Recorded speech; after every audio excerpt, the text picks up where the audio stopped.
السلام عليكم ورحمة الله وبركاته. مساكم الله بالخير. بخصوص موضوع الوافدة المصرية لمعاجبة تعامل موظفين مطار الكويت.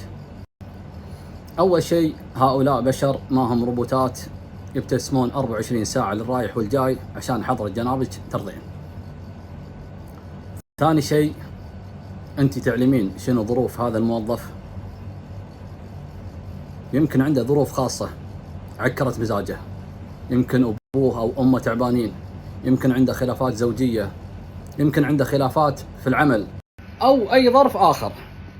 فما يصير نحكم على الناس وحنا ما نعلم ظروفهم. وفوق هذا أنت عميتي ما خصيتي، والتعميم لغة الجهلاء. في بعض الموظفين في الدوائر الحكومية وداخل مكاتبهم يمرونهم عشرات المراجعين، ويمكن يتمللون نوعا ما، فهي طبيعة وفطرة في الإنسان. فما بالك بموظفين المطار اللي يمرونهم المئات بل الآلاف من المسافرين. فالله يعينهم ويقويهم.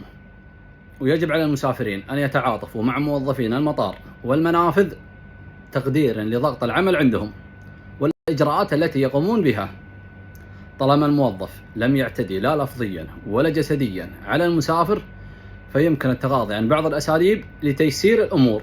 وبعدين ممكن أن أتقبل انتقادك عندما يكون تعامل بعض العاملين في مطاراتكم أفضل من تعامل موظفين مطار الكويت. هل تعلمين أن السؤال في مطاراتكم ببخشيش؟ هل تعلمين أن استعارة القلم ببخشيش؟ هل تعلمين أن الابتسامة في مطاراتكم أيضا ببخشيش؟ وفهمك كفاية. وإذا حركة الموظف هذه مو عاجبتك ومزعلتك، مع أني أشوف ما فيها أي شيء أو أي إساءة، أنت تعلمين وأنا أعلم والكل يعلم شلون يتم معاملتكم في مطاراتكم، وما كنت تنطقين بولا حرف. جاي تطولين لسانك هني بالكويت وزعلانة لأن الموظف طلب منك أنك تنزلين الجاكيت.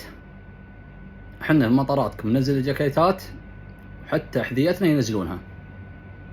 ما تكلمنا ولا اعترضنا ولا أججنا الموضوع احتراما لإجراءات الدولة.